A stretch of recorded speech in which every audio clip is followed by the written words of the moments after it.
Hey, Yinz guys and gals, gather round for a journey like no other. It's time to hop on board the Where Yinz Goin podcast, proudly brought to you by Dreams by Design Travel. From the rivers that meet at the point to form downtown Pittsburgh to the furthest corners of the globe, that'll be your compass, your confidant, your companion in that as we explore the wonders of travel. Kick back, relax on your couch, and let the wanderlust wash over Yinz as we discover new horizons and reminisce about old favorites.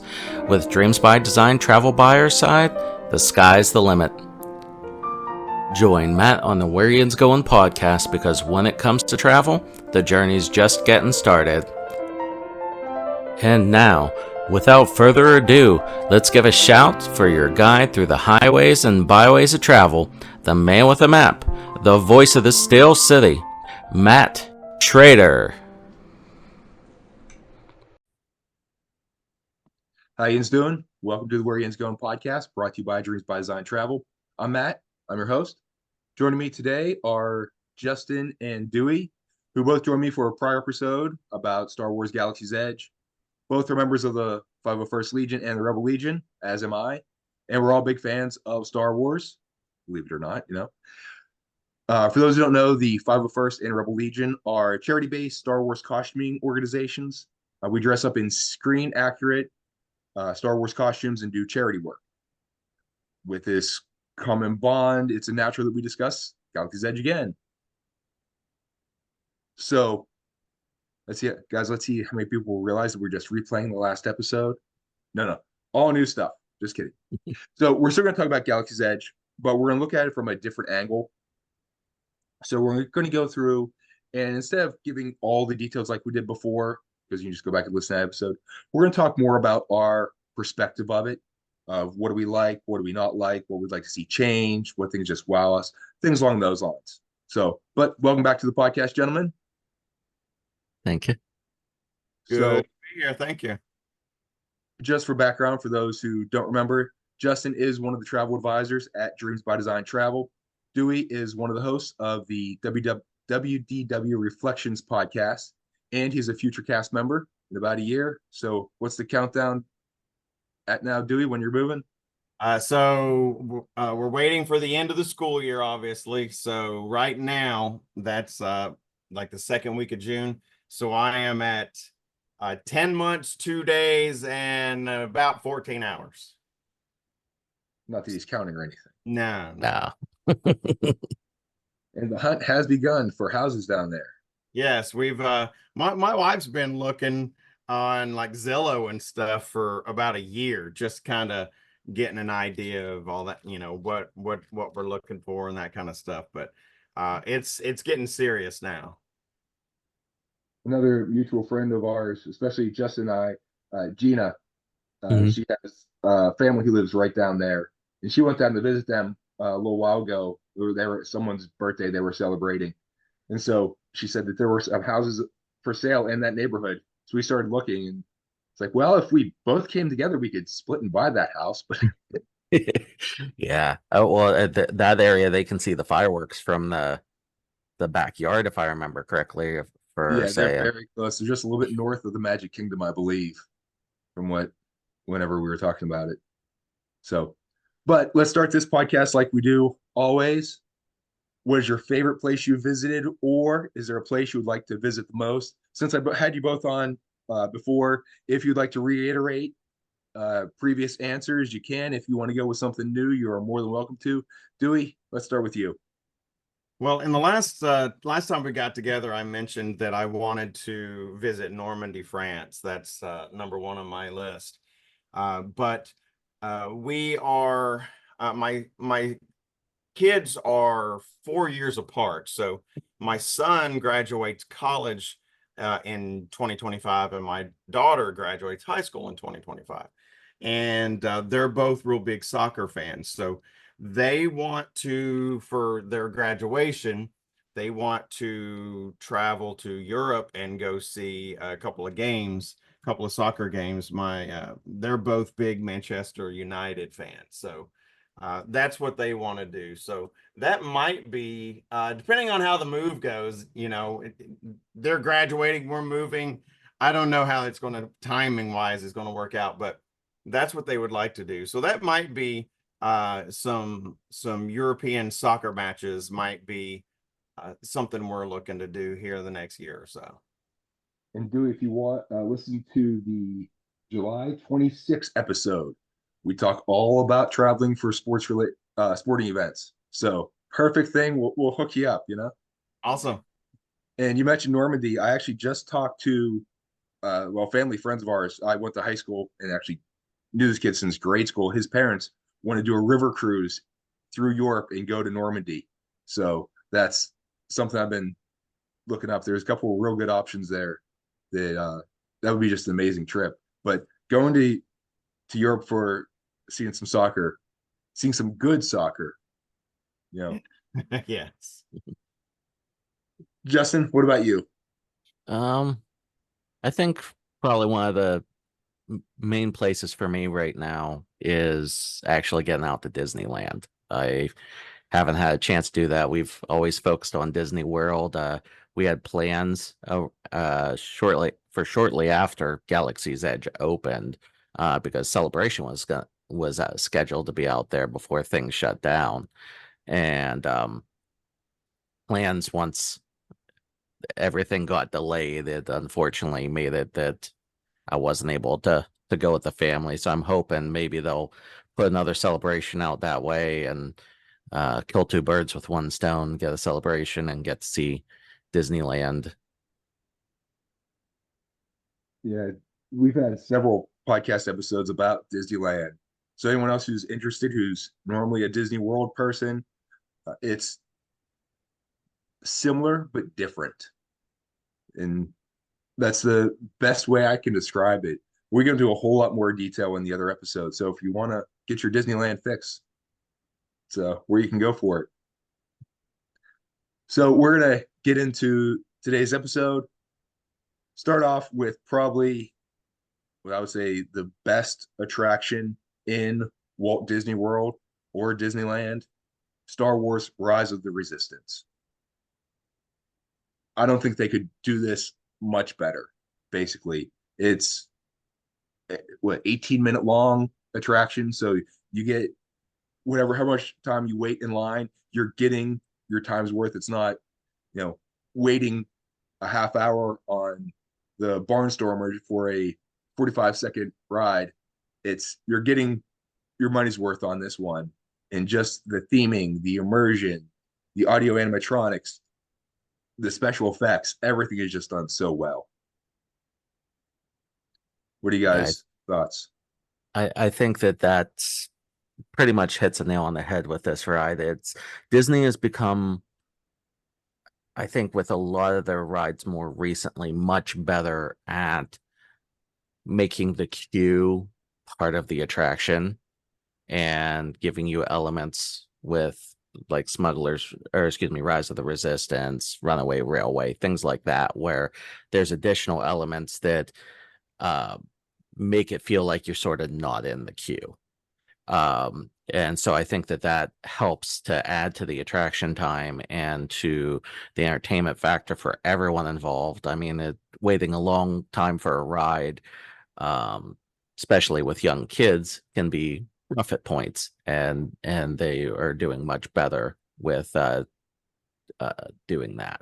I think the only real complaint at this point, which I get, it's a super complex ride, is the downtime.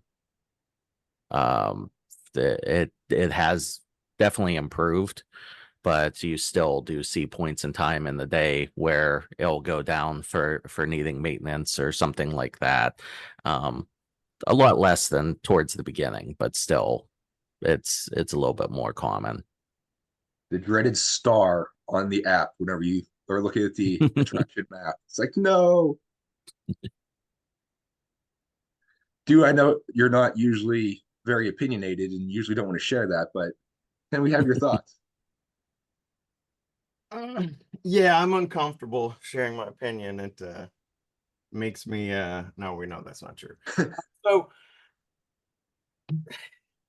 all right, you asked for it. I think Disney could and Justin's right. They have been focusing on making the queues a little more interesting because you're in them for like 9 hours, for some attractions.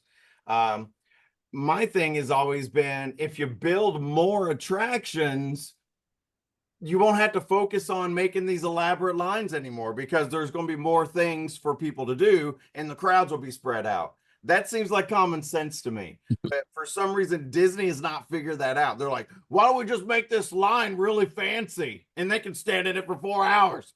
And that's what they're going for. And I guess that's one way to go. I would, however, like them to create more things to do. Spread those crowds out. They own so much land, it's the same size as San Francisco. I mean, you got plenty of land there, Disney. Just build more stuff. And then you don't have to worry about lines. So that's my opinion.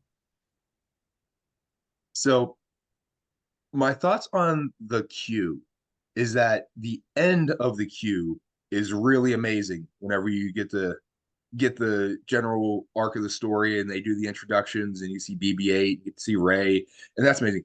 But a lot of the rest of the queue, you're walking through this, what looks like a tunnel carved out of rock.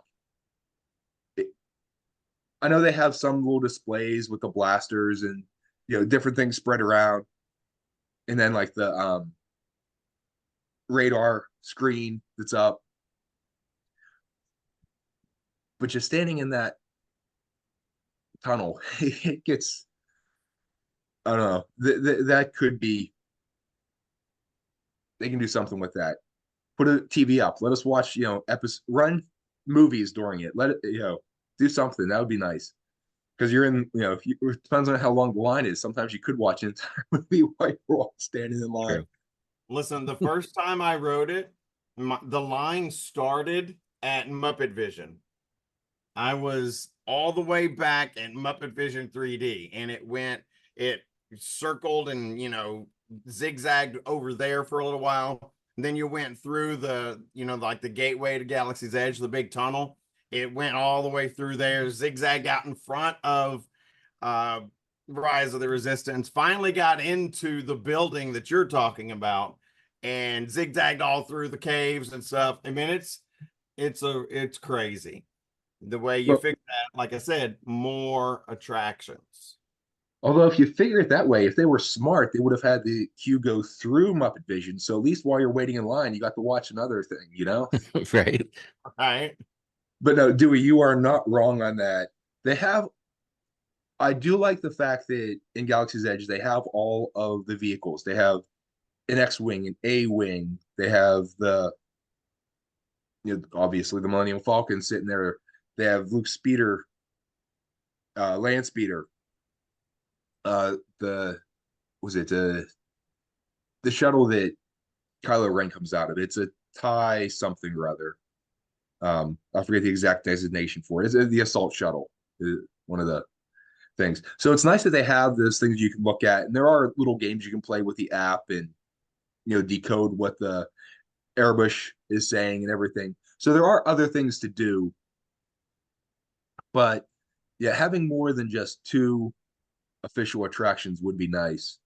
I think they should. I know it doesn't really fit with their story, but having Star Tours in that area would be nice. And then opening up, because it seems just out of place, just sitting there by itself, Star Tours. Yeah. Although go, Justin. Yeah, it sort of stinks that there isn't a way for that to have been connected more, but there's a lot that unfortunately falls between that ride and Galaxy's Edge. It would be nice to have some more connectedness in some way, but I don't know if there was a good way to effectively do that. Move it. Yeah, other than completely moving it.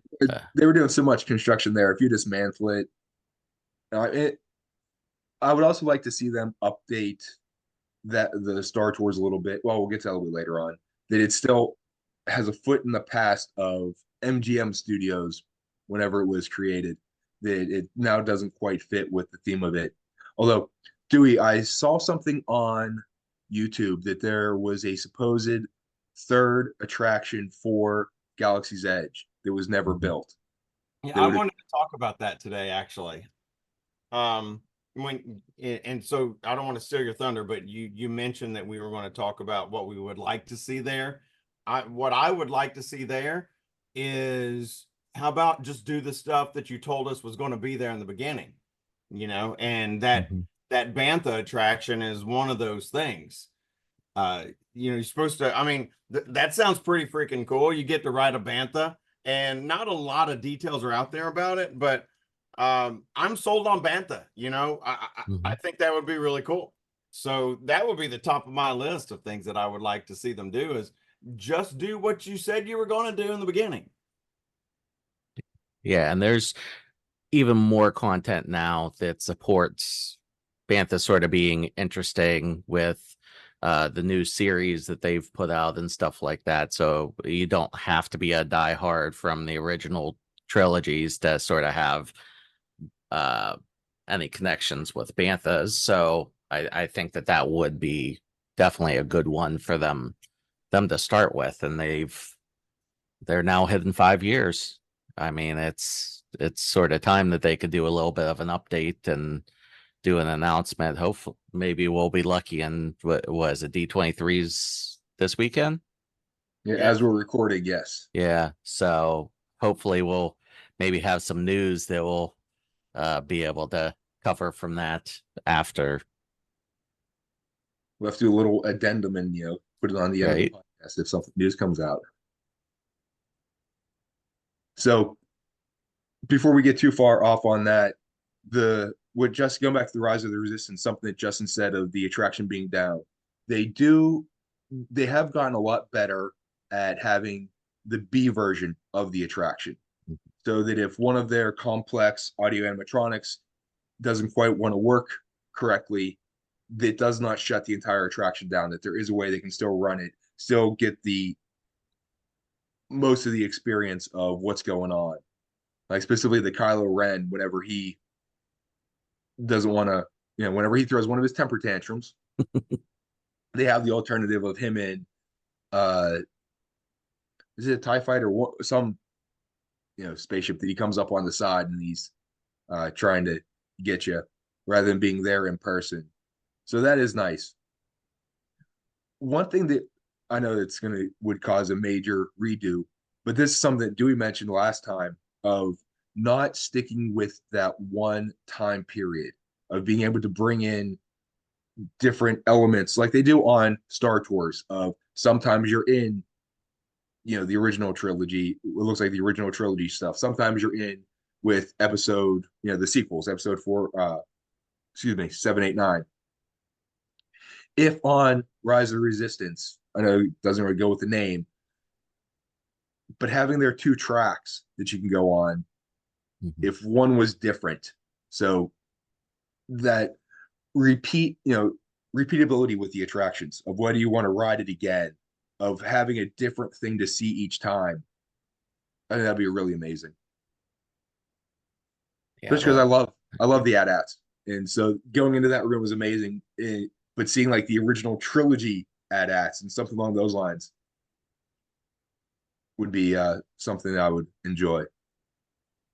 Yeah, I think that could potentially be something that there'd be cost to it, but it could be much more limited. Like keep the main attraction overall, but change the character elements in it, and like you said, update which version of that and things like that. Could be a way that they wouldn't have to spend a fortune to increase repeatability. I don't know that they're at the point that they're going to be struggling anytime soon to worry about repeatability, just because the line length still can be 3 hours or so if you're doing standby easy. So I don't think they're gonna try to increase that line anytime soon, but it would be nice that as we get maybe near that 10-year mark or something like that, that they'll do that for those of us that have been there several times. And Dewey, go ahead, Dewey. They got to do something. And this is not just a Galaxy's Edge thing. The entire parks are in trouble with Epic Universe, what they're doing over there at Universal. Universal has really they've done what Disney did in the 80s and have just plussed everything and are building and building and building. And Disney's kind of become stagnant a little bit, while Universal is just dumping money and creativity into everything that they're doing. Disney needs to figure out a way to start playing catch up, and hopefully this D23 they're going to announce some stuff that is going to show us that they're committed to doing that. But one of the things that they could do, I mean, they spent billions on these franchises, and I know they're limited somewhat by what they can do with Marvel, at least in Florida, but they are not limited with what they can do with Star Wars. And I mean, I mentioned this in the last time we talked, but that's being stuck in that window of time there at Galaxy's Edge. It's supposed to be between episodes 8 and 9, The Last Jedi and Rise of Skywalker. When you have 1,000 years of Star Wars lore and you're stuck in that, whatever that was, a 1-year time period or whatever between those two movies, that's crazy. When I walk into Fantasyland, I don't think, wait a minute, Peter Pan's not in the same world as Snow White. I don't care about that. I don't care about Star Wars being stuck in that one tiny little 1-year period. Open it up to everything, all years, and just freaking make it Star Wars, really just make it Star Wars land. And you can see and do something from all of the eras. I mean, if you think about, 10 years ago or whatever, the Jedi Training Academy out in front of Star Tours, I've got videos of my son, when he was 6 or 7 or whatever, out there doing a lightsaber duel with Darth Maul. And behind them is Darth Vader fighting another kid. And, they weren't worried about that time right there. Darth Maul and Darth Vader didn't exist in the same time. Who cares? It's super cool to see them together. And that's what they need to do. They need to be creative and just go all in on Star Wars. And that's what Galaxy's Edge needs. It needs less of that locked in and more just dumping more Star Wars stuff in there. And I think one of their main excuses is unfortunately gone now. The Star Cruiser. I think that was sort of like, I get that, like you're trying to create that repeatability from one cruise to the next, that they're able to use that timeline story for that. But at this point in time, that's gone. So the need to stick to that timeline has been eliminated. That's a real good so point. I think that needs to be looked at, definitely, because there is so much more content. I mean, we've got now that the new series that just came out with Acolyte, that's was 1,000 years earlier in the timeline. And so there's no reason to not start to integrate some of those things and some of the other storylines timeline wise, since Star Cruiser isn't part of it. And I think you're right that Universal is putting Disney in a very difficult position, that they need to start to take some action. I want to say it's the last 2 or 3 D23s. They're presentation for like the parks and stuff like that sort of ends with this, well, what's beyond this mountain or whatever, and instead of announcing something, they give you this blue sky thing with, well, this could be type thing, and they never really fully announce anything, I think, to a point to gauge reaction of the crowd and everyone after, and they've never really said, okay, well, these are our next steps to move us forward into the future. And there's things that I'm seeing from the teaser stuff for Universal and stuff sneaking out that is going to make it hard for for them in the next few years if they don't start moving. I think they're already behind the 8 ball to a point with that. Yeah, hopefully the Epic Universe will give Disney sort of a kick in the pants of, hey, get your stuff together. I've mentioned this before, that the past several years that Disney has become more Universal-like, especially moving from having the free fast passes to the paid Genie Plus and now the paid Lightning Lanes. That now having to pay for it, that was a Universal thing. Disney gave it for free, and some of the other policies that Disney, was marching more towards Universal, but in the other sense, Universal then is marching more towards Disney with adding the other gate and some of the other policies that they have that I like.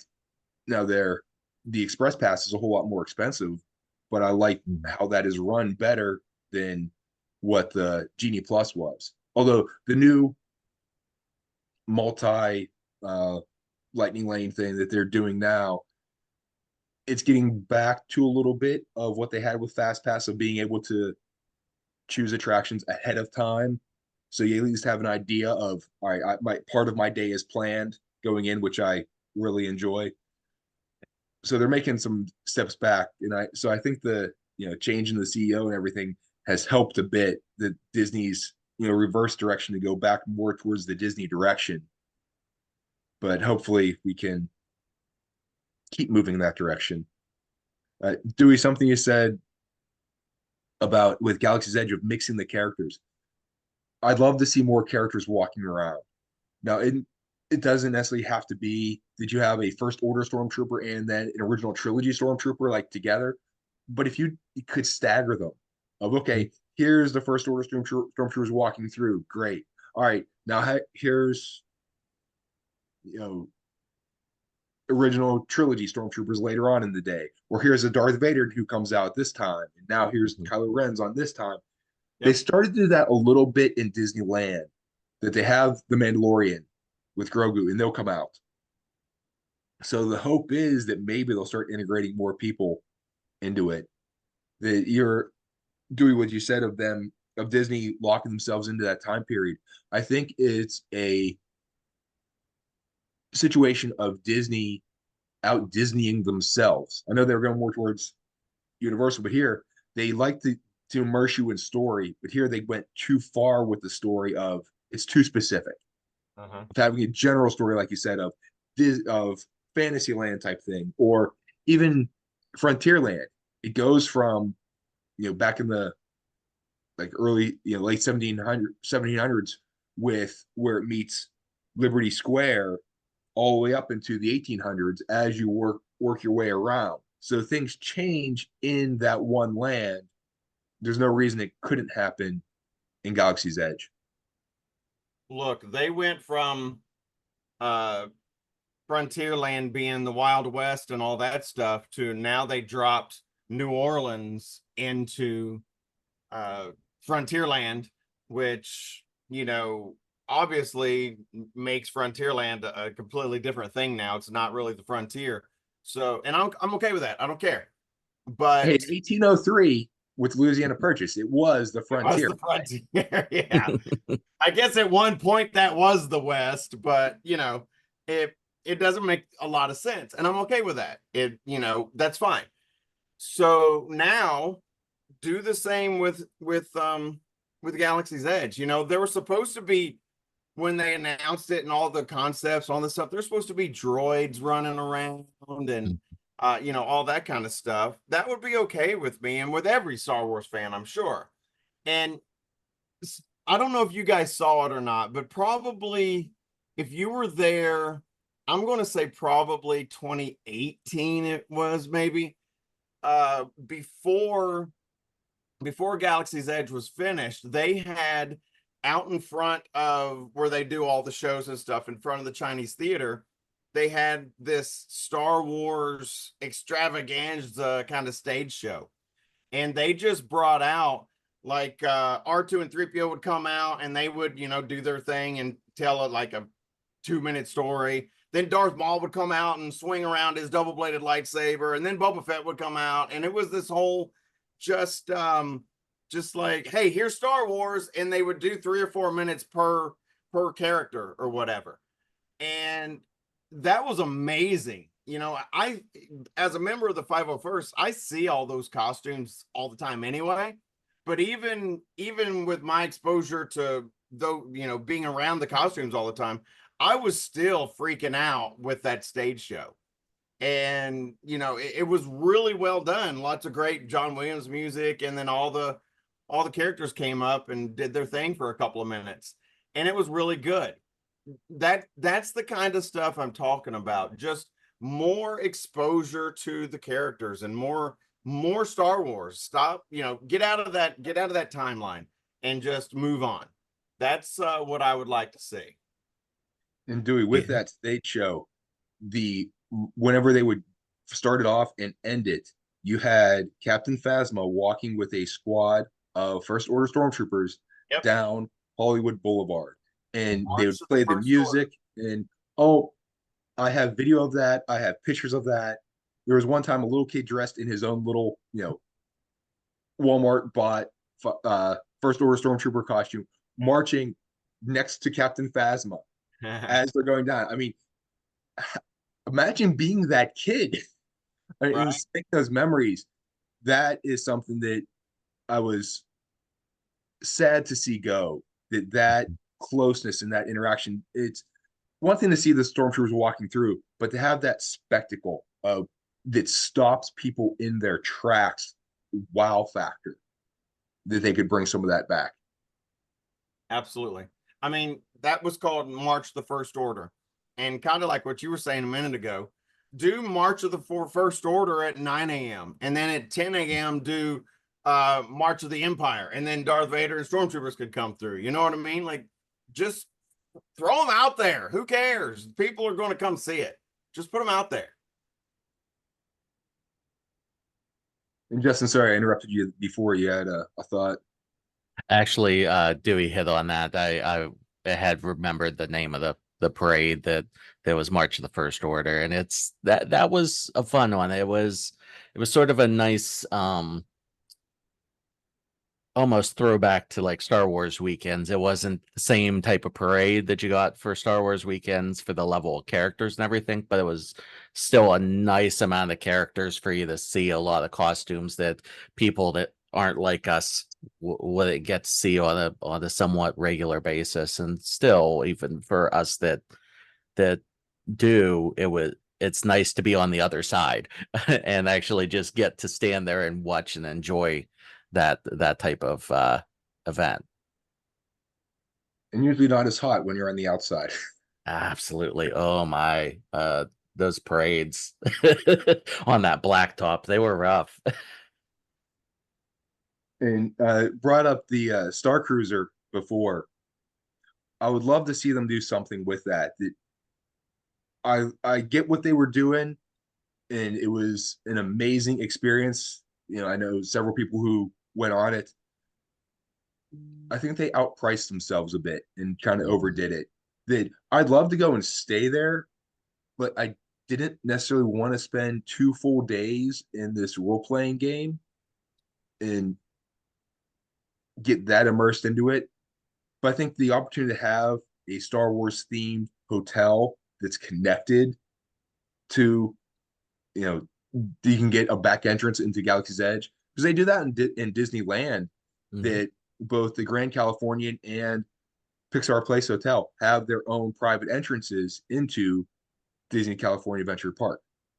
So it's not unprecedented to have a hotel that has special access into a theme park. And if you want, it all plays into it, just don't make it, $1,000 a night per person. Right.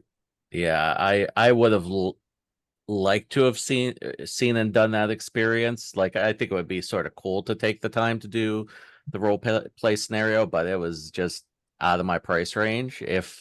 Even if I would have been given the option of like, okay, well, here, this section's completely immersed this way, but if you pay $2,000 less, all right, you don't get access to A, B, C, D, but you still get the hotel. You can do the shops. You can see a handful of the shows that they do in the main concourse. Like, I probably would have jumped at a little bit lower price point. I think there's a lot of people that were holding off saving that would have done it potentially earlier, that they wouldn't have had the volume issues if they would have given maybe an alternative package. So I'm hoping that they're not just going to use it as a tax write-off and trash it and do something else. I mean, either way, I want them to do something with the area. They invested money in the building and stuff, but I'd still like it to be Star Wars something, since they've already put the money into developing the facility, and just give it a little facelift and a change to what the offering is, maybe. I'd like to even see them open it up to be able to just go on it as a guest, make it an extension of Galaxy's Edge that they have in Animal Kingdom, Rafiki's Planet Watch, where you have to get on the train to go out to it. So you get kind of like what they do with Rise of the Resistance. Get on your starship and we'll take you over to the Star Cruiser, and you get to walk around the engine room. You get to go eat in one of their restaurants, and if you want to pay an extra premium thing, all right, you can dine at the captain's table. Kind of like a Cinderella's table type thing. Right. And make it a premium dining experience. You go up onto the bridge. And yeah, there's a lot that they had built in there that they could either do premium experiences or something like that to use a good chunk of the facility that's not being, like, I mean, playing sabacc or something like that. Like, I know people would do that, and that would spread out the crowd a little bit as well. I just don't know if they're gonna go that route, just because there's so much of that hotel that was like rooms and stuff like that. That they would do that option, but I think that would be cool to have access to a lot of those things. That little Jedi experience that they did with the Force and the rocks and stuff like that would be cool to see. Which ties back into Dewey's point at the beginning. More attractions. Indeed. What are your thoughts on Millennium Falcon, Smuggler's Run?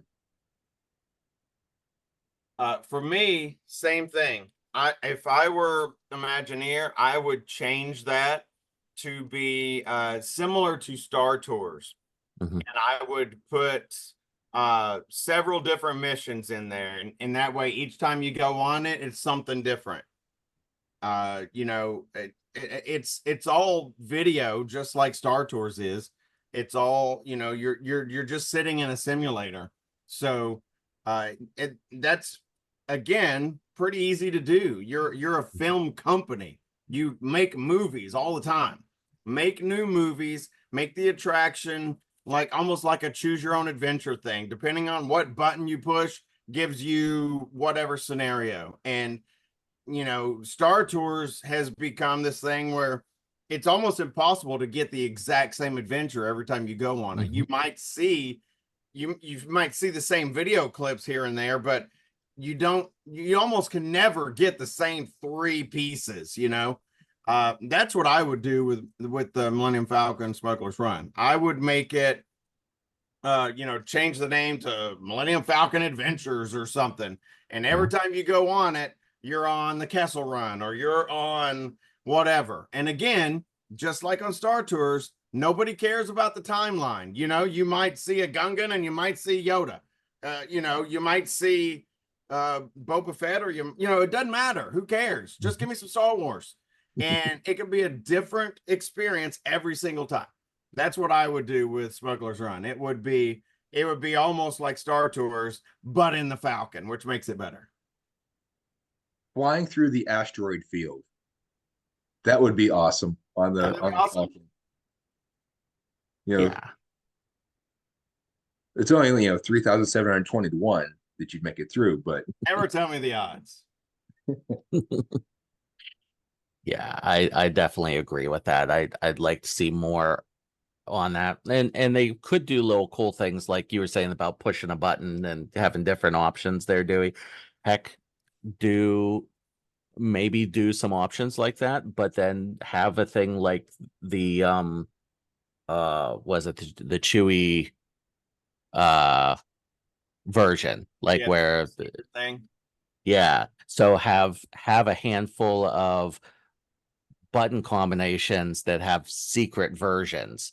I mean, there's enough buttons there they can add a tiny bit of functionality and tie it in with that. So I think that would sort of be cool that okay, well, if I push this button, it does this, but if I do these three or whatever, it's going to give me a new experience that I haven't seen. I think that's probably one of their biggest areas of opportunity for that particular ride is to create the repeatability for like Star Tours has. I think one of the only other things that I'd like to see change there that was different previously is I think that I'd like to see the area with the Spock table and things like that sort of become more of a free roam area again, where you can sort of wander around. Like, I mean, you can do it. They're not going to yell at you if you walk away and check out the table or take pictures there or whatever, but it's a much more regimented room now where you could sort of just go in and hang out and push buttons and things like that. Previously, I think I'd like to see that come back. Yeah, for sure. Being able to go and sit at the hollow chess table and walk over and look at the control consoles and everything else of that has been, the dream of, especially middle-aged guys like us since we were little, first seeing on in the movie theater or seeing on TV, that it's like, oh my gosh, I get to actually be in this space. It's just like walking through when you enter Galaxy's Edge to begin with, of just seeing, oh my gosh, there is a full-size Millennium Falcon right there in front of me. Mm-hmm. I've waited for this moment since I was 3 years old. Absolutely. But yeah, I totally agree that having the different story arcs to go through there, and even have it where you don't always succeed in your mission. Yeah. That would be something. So programmers, Right. Yeah, they already went part way for the if you failed type thing, but where you bang up the ship more and it has more damage and stuff. But yeah, the complete failure one might be an interesting one. And even if there's a way again with like button push, like, okay, you got 4 kids under 10, all right, there's a safety button that they're still going to succeed. But if you get a bunch of adults in there that, okay, you guys messed up, get out of here before Hondo starts chasing you. And with Hondo's personality, that would be the perfect time for some sarcastic, still G-rated comments from Hondo. Right. Yeah. Well, that'd be an interesting button combination. You get the R-rated. Right, we got R-rated Marvel. Now give us some R-rated Disney, Star Wars. Dewey, you mentioned about Star Tours not getting the same three things twice. I've actually done that where I've gotten the same things a couple times in a row. That Same three things. Yeah, it was the exact same. Wow. I was disappointed. I was like, wait, there's how many thousand combinations that we could get? What I think they do though is they have six different speeders you can go in. And I think for whatever day or if it's per hour or whatever, that they have the same thing set. Because Oh, we got the exact same speeder. It was the exact same experience. And then we went a oh different, wow. it was a different one. So well, they say it's random. I don't think it's random every time you go on. I think they have a set thing uh per speeder Okay. per day, or at least per whatever. Or unless it was just one of those random things that we just happened to get it, astronomical odds. Well, I guess we should tell you that again. So, but yeah, the one I took my little 4-year-old girl on there the last time we were down there, and she got to be the rebel spy. And I wish I would have had my phone out in time to get a picture of her. Oh, yeah. Same. I had that happen with Lily too. And she's still this happened like 3 or 4 years ago. She's still every time we're going to Disney, she's like, "You remember when I was the rebel spy?" Yeah, I don't think my little girl knew what it was or was paying too much attention to. I think she was a little bit nervous about the ride to begin with. But I want to pay attention to see where the Rebel Spy sits because I think it might be a specific seat that they point out. Mm, Because if I remember correctly, I was at the one time and I was sitting back right, like second to the back row, 2 or 3 seats in from the right. okay. I think that general area. I have to do research, so I think we need to go down and just ride it a few times in a row. Right. And try to get different rows and see if we can create a repeatability somewhere. All in the name of science, right? Right. Yeah. One thing that I would love to see brought to Galaxy's Edge is in Disneyland during May, June-ish time, they change Space Mountain into Hyperspace Mountain.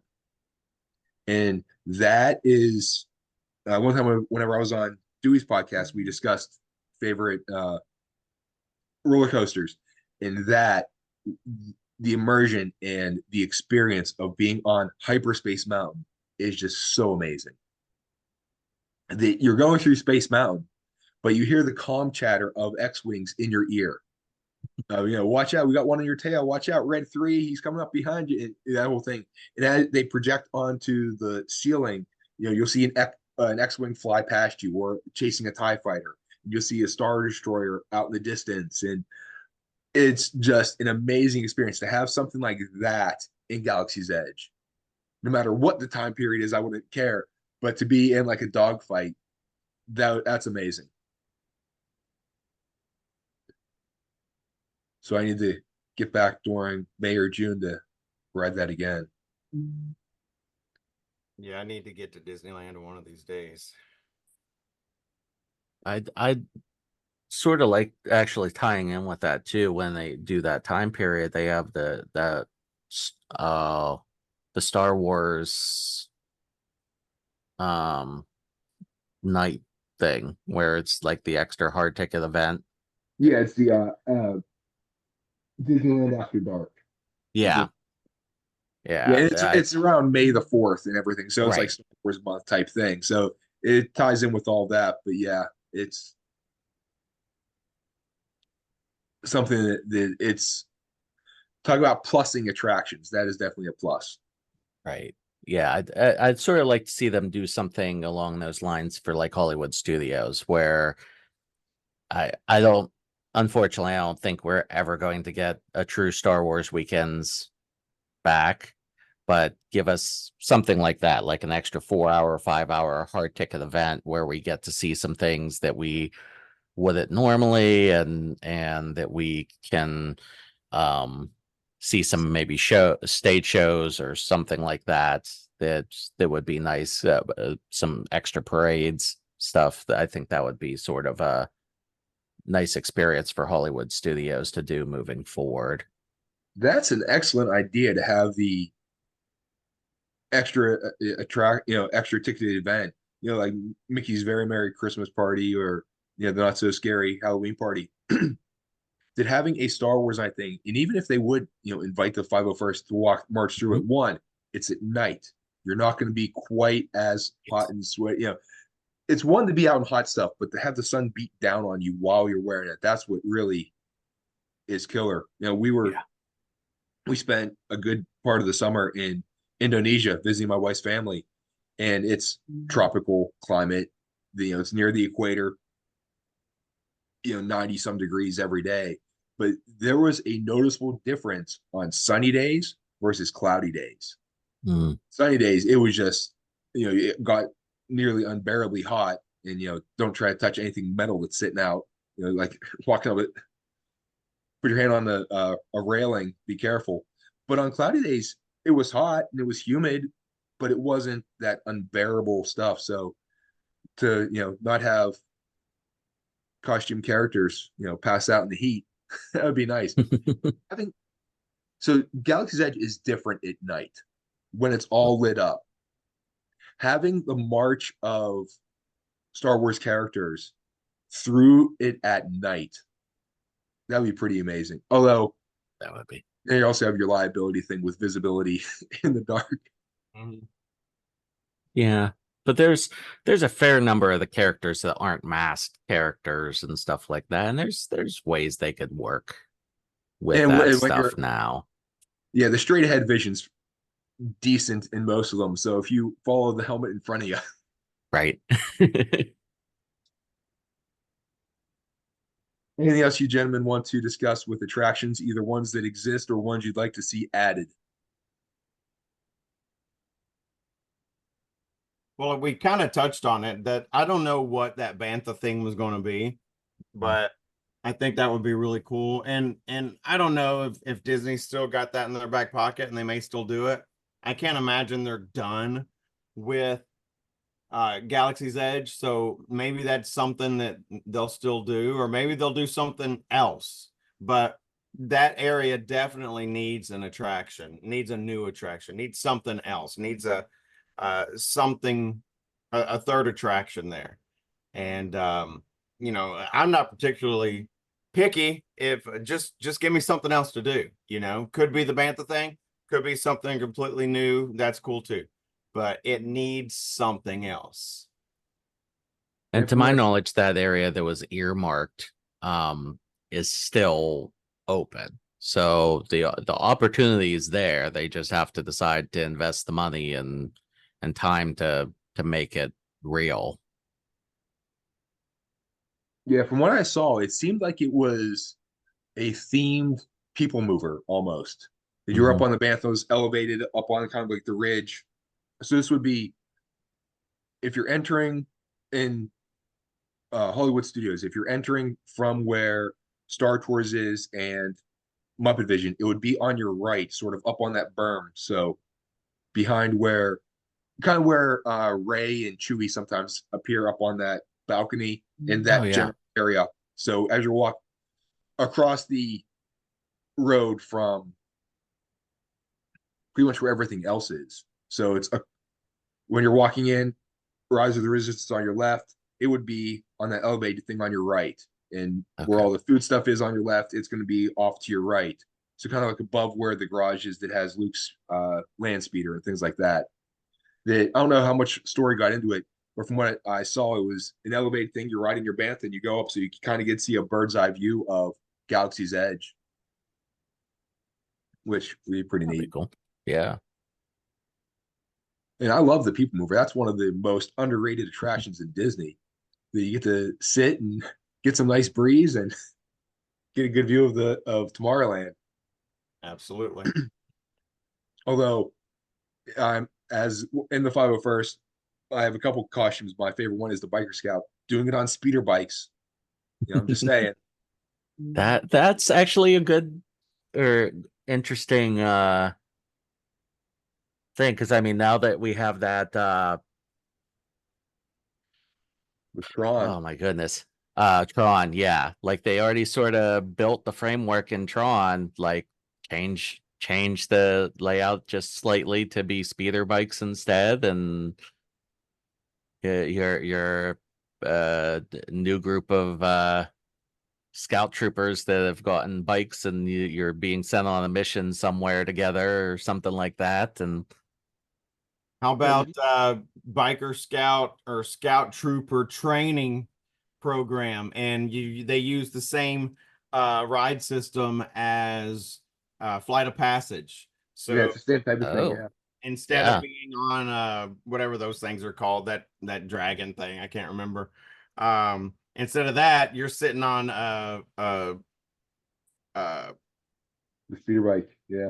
now my mind just went completely blank. Whatever those freaking biker scouts drive.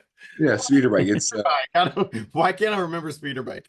But instead of sitting on that thing from Pandora, then you're sitting on a speeder bike, and then you got the big screen there, and it's it's scout trooper training, and you're doing all that stuff through the the indoor forest or whatever. and that would be a great tie-in with Star Tours as well, because you have the Ewok village right there. Mm. Speaking of which, I would love for them to redo that to cover up the exposed, structure there. That whenever it was built, it was meant to be, oh, here's a working movie set, here's how we really do it. But now we're going away from that. Give me the whole thing, please. Yes, it's not a Right. movie set anymore.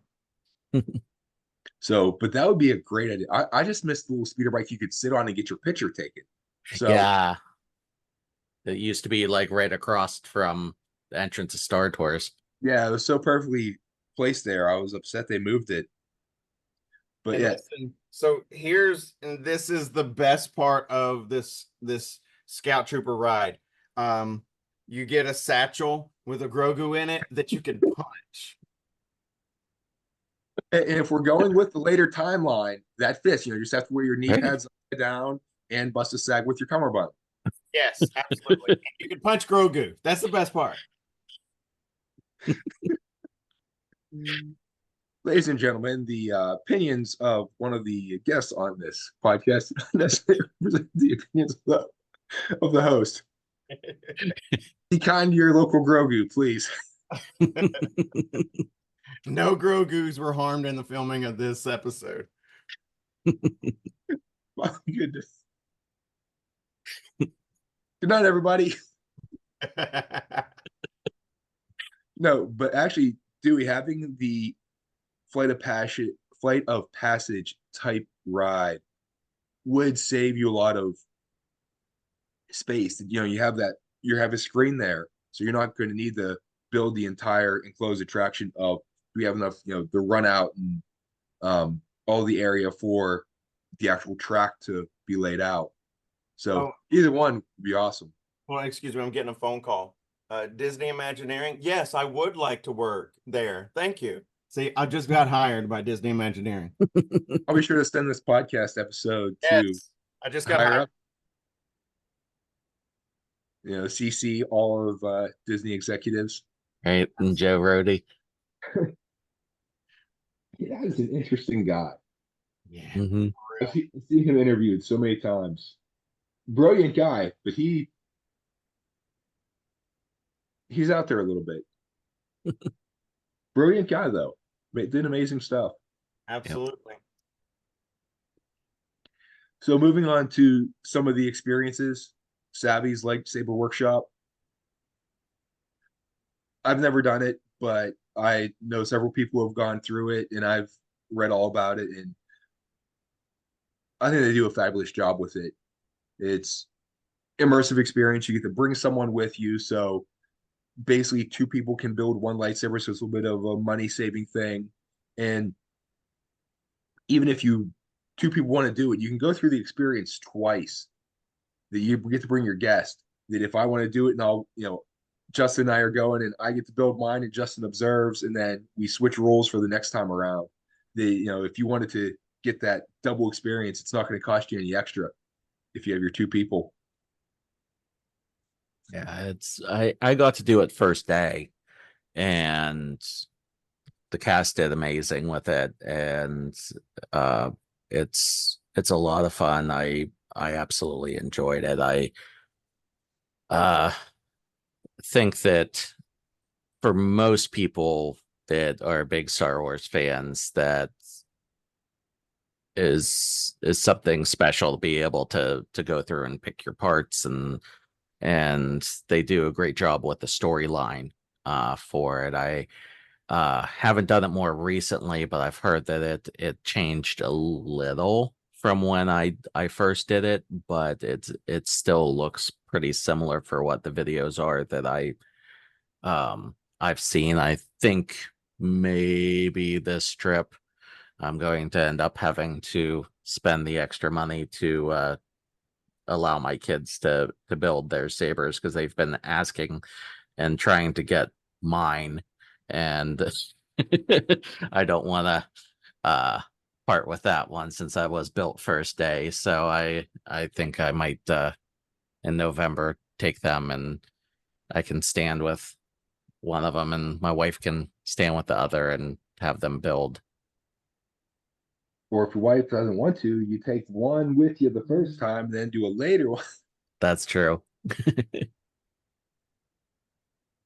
I haven't done it yet either, but it's something that I will definitely do at least once.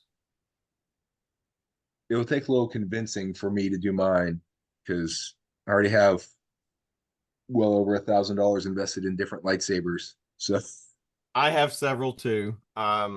But from what I understand and what I've been told, the experience is worth the money, and just getting a lightsaber is the bonus part. It's nice, a nice bonus, but the experience is really worth the money. So that's why I'm going to do it. And okay, great, I'll have another lightsaber. Yeah, I definitely agree with that the experience in and of itself is worth the money, and the sabers just nice to have as something to remember the experience by. It's probably one of my better experiences that I've ever had at Disney. now I want to clarify, it's not me who needs convincing to go do the experience and spend the money. It's a certain person that I am related to that it's like, we need another one. But it's Disney, so Right. so we'll see in a few years if my little girl gets into it. Then I have an excuse. There you go. But yeah, we gotta take it for her. she needs her own. It's a bonding experience, Right. Or as happened in the last trip we went down, my wife wanted to sleep in a little bit, so my little girl and I were the ones who were rope dropping everything every morning.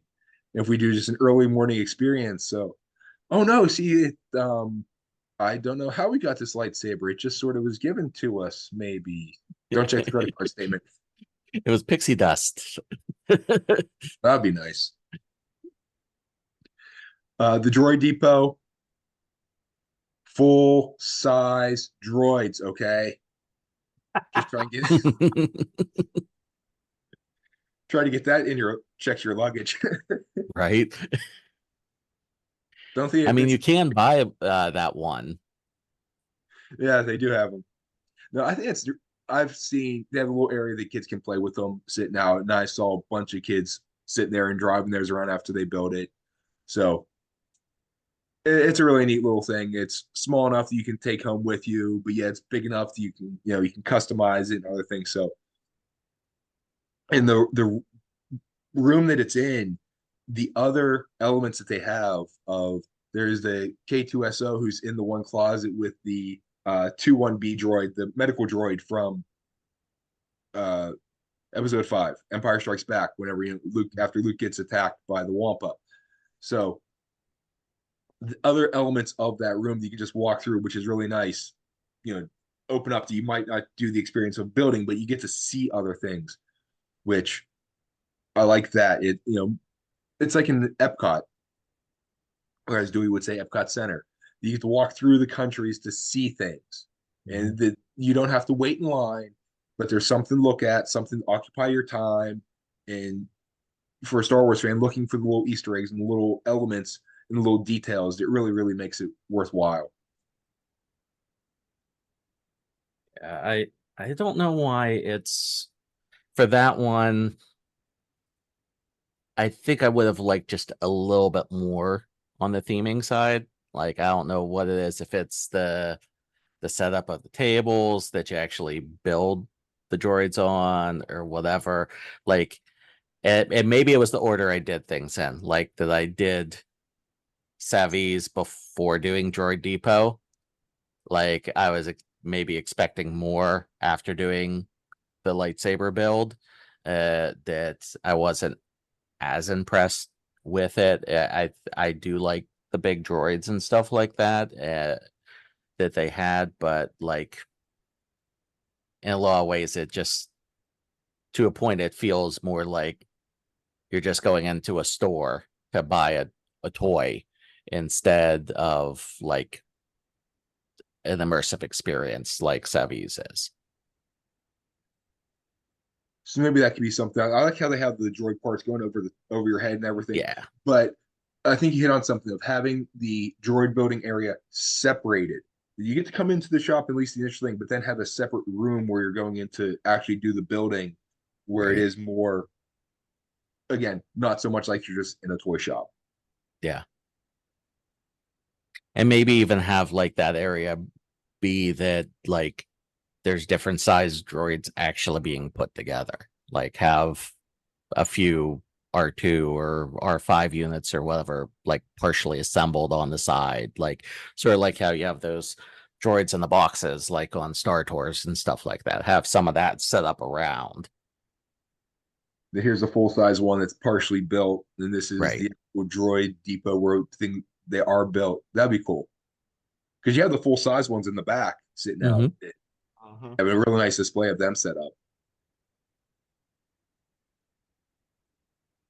And Dewey's got his opinion coming.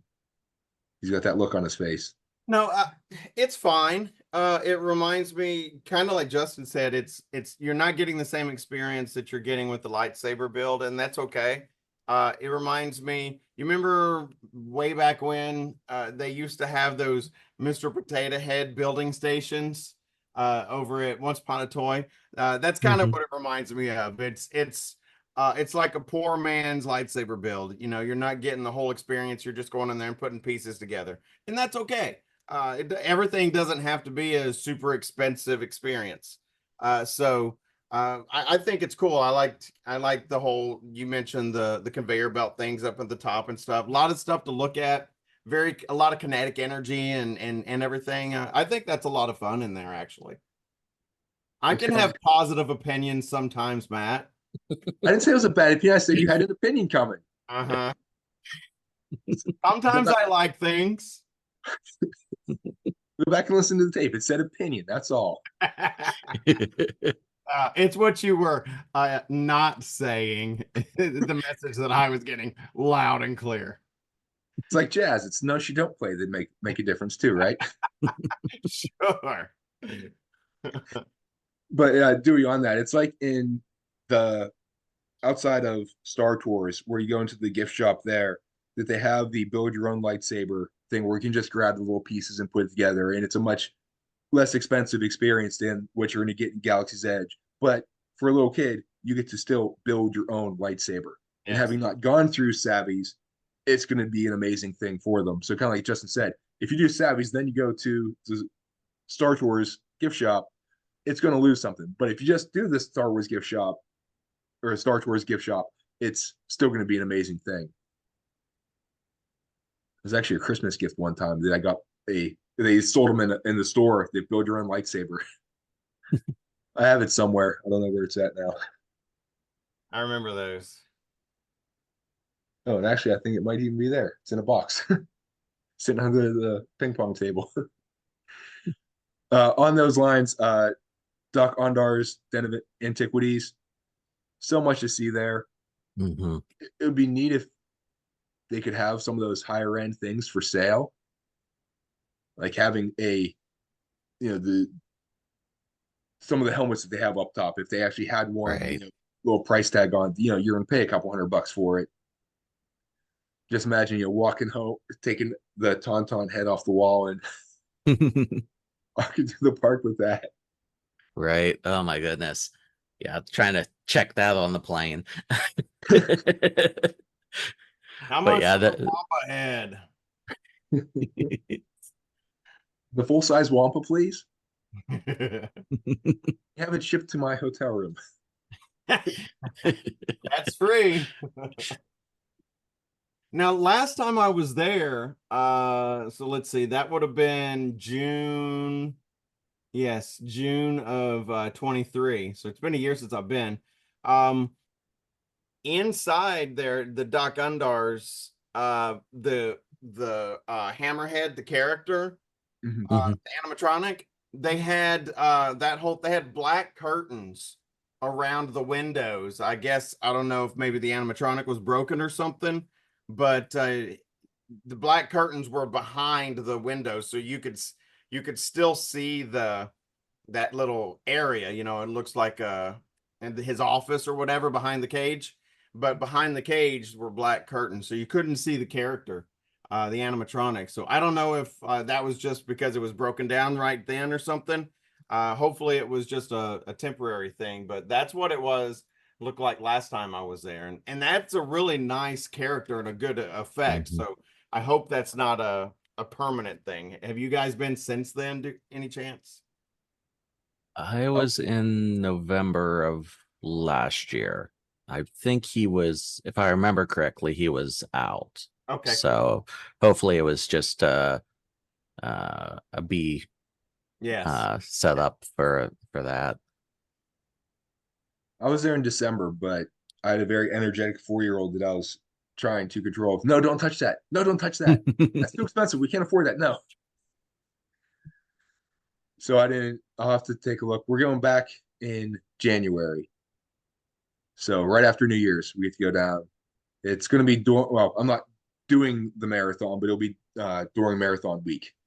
Oh, cool. So I get to see all the runners walking around later in the days with wearing their medals. That is, so we did a Run Disney episode a couple months ago, back in early June. But if you are ever down there for any of their actual races, it is such a great atmosphere of Hmm. people around, coming around, wearing their medals, and it has a special energy to it on those days. Yeah, it definitely does. I've only been down there for one race weekend. It was the inaugural running of the Star Wars runs. And it was definitely a fun experience. I'm sad that the Star Wars runs aren't a thing anymore for them. But I'd like to do one of the race weekends again and hopefully be in shape to actually do more than just the 5K. Yeah, it's the getting up and running at 5 in the morning. It's like, Yeah, I that don't know. wake up call is a little rough. Dewey's always up at that hour working out anyway. So Yeah, but not running a marathon. I've never run a marathon. I have done a half, and that was some years ago. I'm 50 now, so I don't know if I don't think I'll ever do a marathon, but I would like to once I get moved down there. I would like to maybe try the half. I think I could probably do a half very slowly. Wouldn't be a competition for me, but I would like to do that one of these days. But I think I've moved past my opportunity to run a full marathon. my running days are over. My knees won't let me. Yeah. So I'll push you in a wheelchair for the half. I can ride. That's fine. You get your weightlifting on that one too. No doubt. Moving on to the food. Oga's Cantina, so well done. That I don't know how much more I'd add. Um, I would say better lighting so my pictures turn out better, but then that ruins the atmosphere. Yeah. The So main thing, look, that place is perfect, except for that it's a missed opportunity because of its size. That yeah, thing should have been triple the size or more. I don't care how big they make it, they could fill it. It's Yeah. it's always slammed. Hmm. They really should have made that thing 3 or 4 times the size that it is. It's just too small. But besides that, it is absolutely perfect.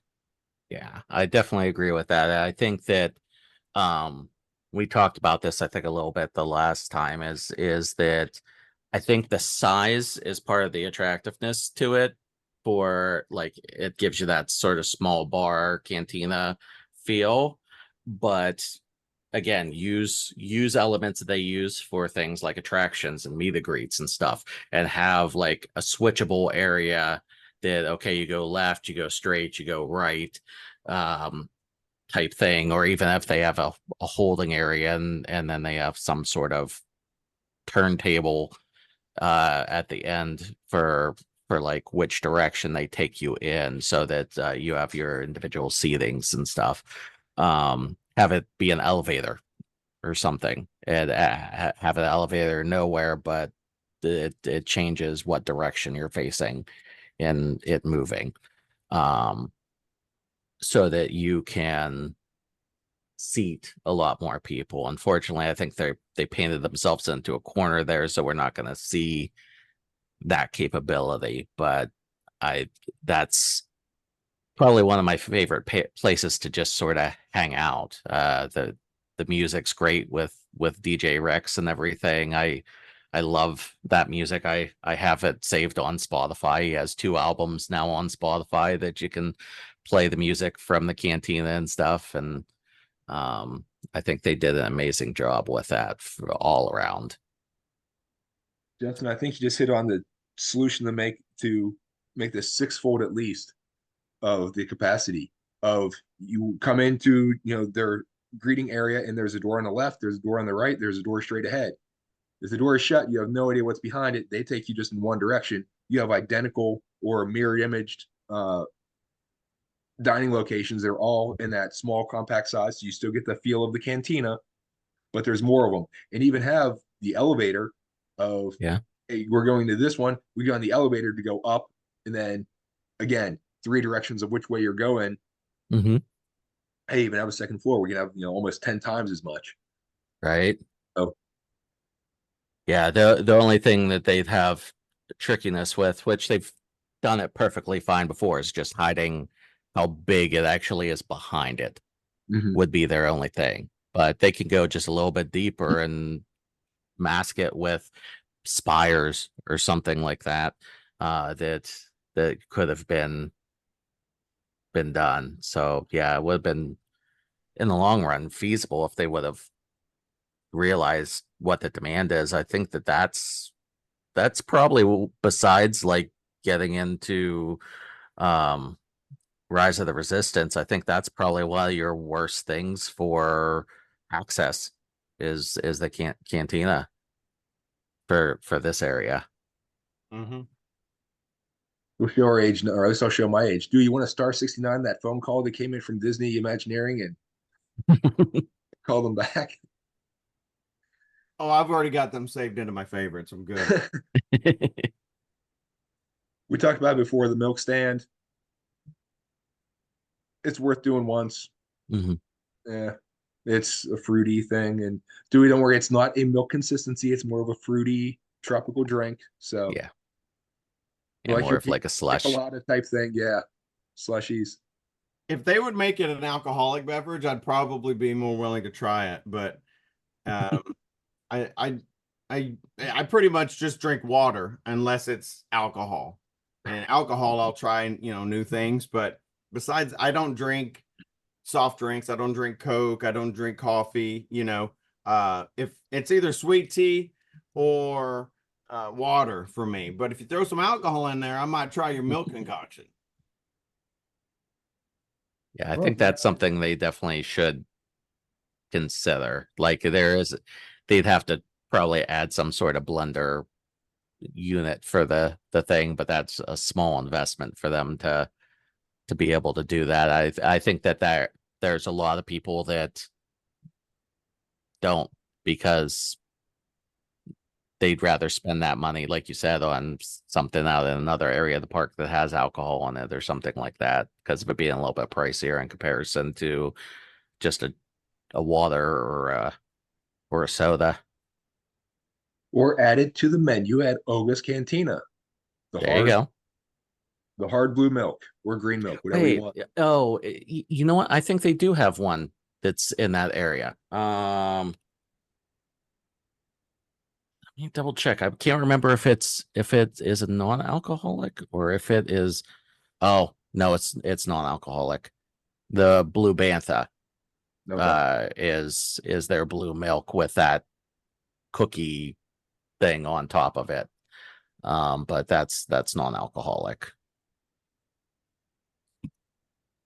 The rest of the food there, it's okay. It doesn't have to be an amazing thing. Although, if you open up the Star Cruiser with the restaurant there and the captain's table, premier dining experience. So, but it's amusement park food. It's it's quick service. It's not even a sit down restaurant. So it's it does its purpose. Yeah. I'm partial to the wraps at Ronto Roasters. I really like those. The rest of the stuff it's good food for a park, but I for besides the wraps, I'd probably go and try something else somewhere else unless it's like a first time experience there. Yeah, I like the theming of Ronto Roasters better anyway. Docking Bay, it's kind of plain. If you didn't tell me I was in Star Wars, I wouldn't know it. Right. And especially with the rest of Hollywood studios, they have so many other incredibly well done themed areas to eat. Yeah. With the sci-fi dining theater and the 50s primetime cafe, even the Brown Derby, and now that they have Yeah. the Roundup Rodeo barbecue. Mm. Yeah. So, any other things you got, gentlemen, want to add? Things you like, things you dislike, things you want to see? Overall, it's amazing. Hmm. Disney's just has really outdone themselves with all the details and stuff. Can it be better? Sure. Can they add some stuff? Yes. Can they get rid of the timeline? Yes. And I think that would make it better. Is it bad right now? Not at all. It's really fantastic and probably might be the best thing they've ever done. But that doesn't mean it can't be a little bit better. But it's absolutely amazing and must see and a do not miss. Yeah, absolutely.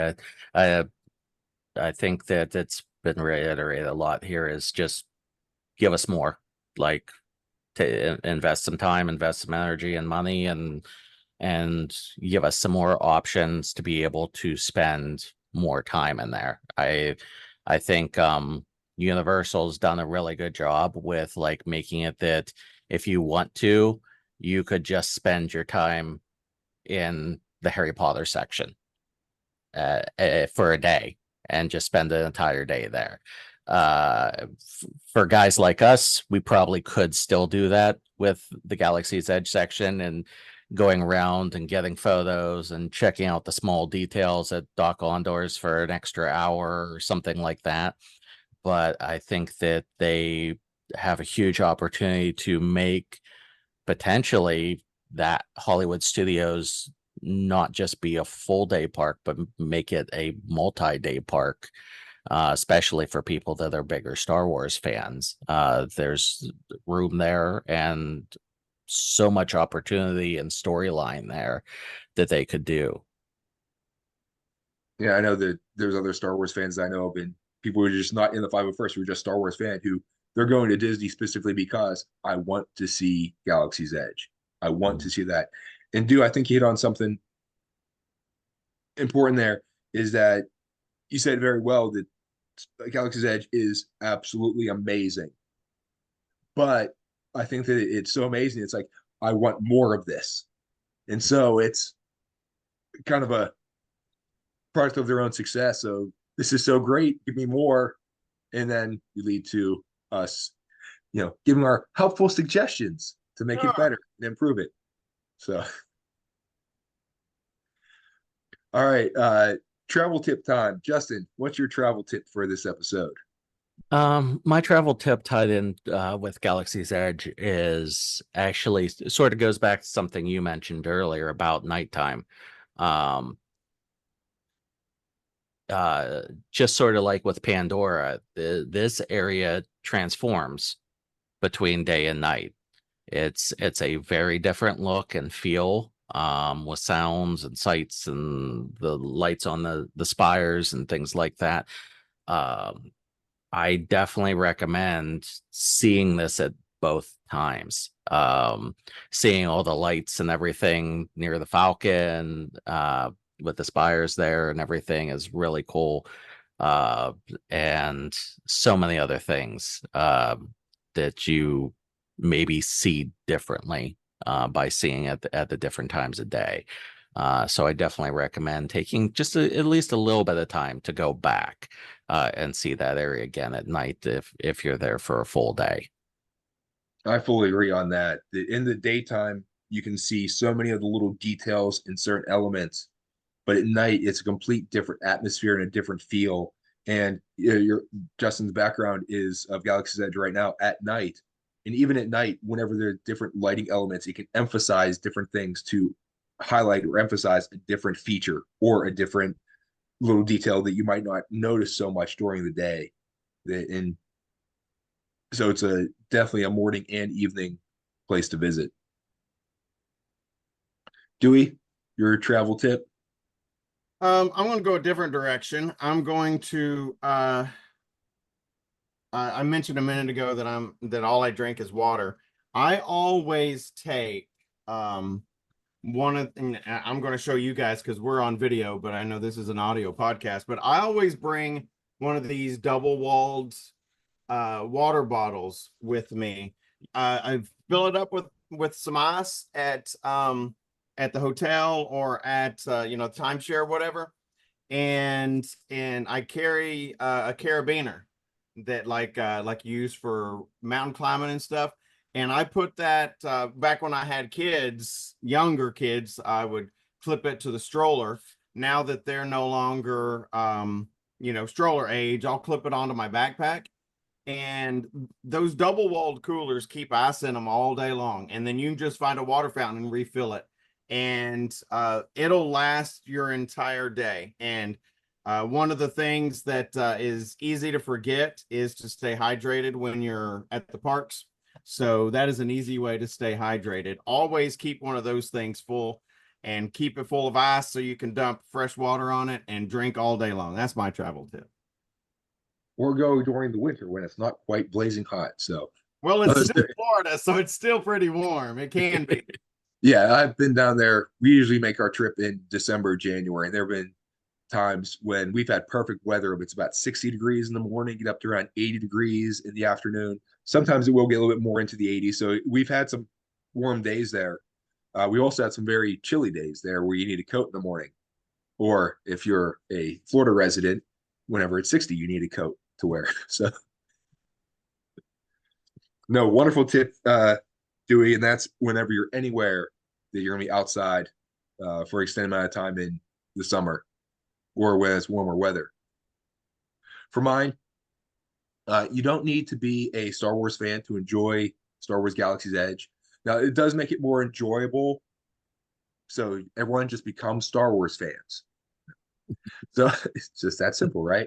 Okay. Nice. Actually, no, I'm going to change directions. Stay away from Galaxy's Edge because that means I can get on more attractions when it's not there.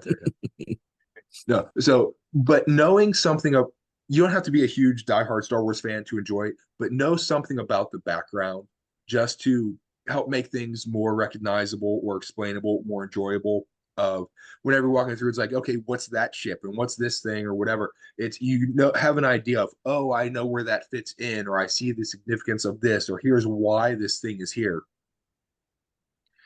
So now I'll offer my services that I'll come along with you. Just pay for my ticket and I can explain all this to you in all the detail.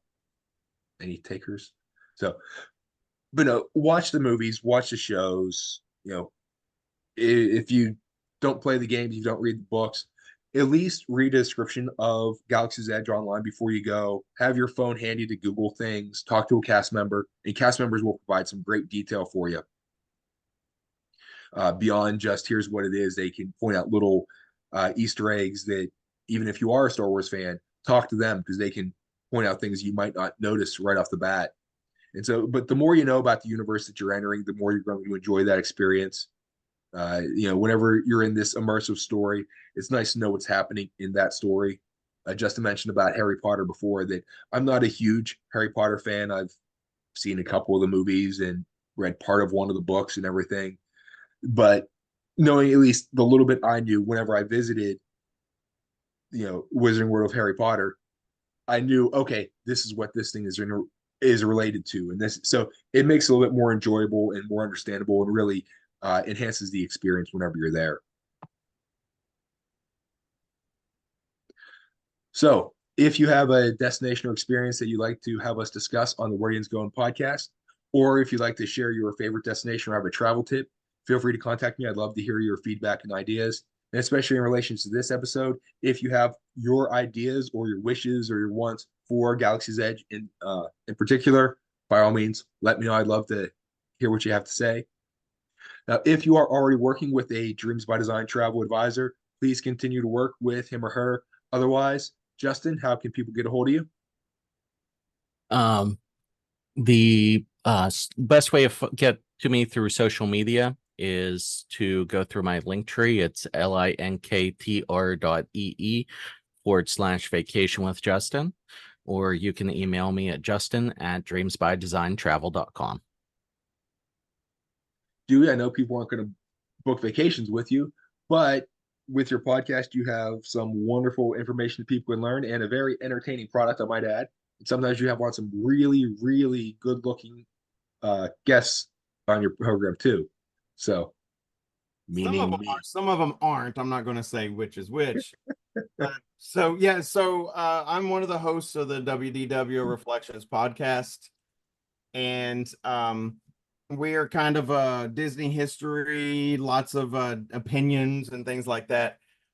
Just podcasts because we just love Walt Disney World. So you can basically find us on any of the social medias and stuff like that. Just you can Google or look up WDW Reflections podcast, and we should pop up. We're on Facebook, Instagram, X, what used to be Twitter, TikTok, YouTube, all of those things. So we would love it if you would come and give us a listen and give us a like and a subscribe. And I hope you like the show. And Matt, thanks for having me on today. Oh, it's a pleasure to have you, do. I love hearing your opinions. And with the WW Reflections podcast, their YouTube videos are very, very well done.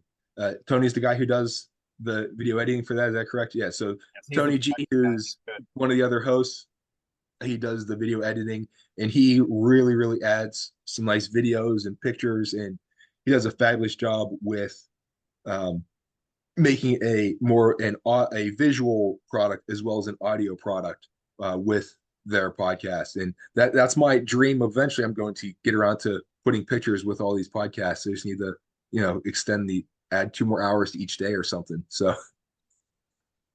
Yeah, a lot of people don't know how much work it is to put these things together. So I definitely shout out to Tony. That dude puts a lot of work into our show. And let's throw some love to Ron too. That he Ron is the talent. You know what I mean? He doesn't do a lot of the production or anything. He's just he's the guy that comes in, does the show, is the on-air talent, and then takes off. And Tony does most of the behind-the-scenes stuff.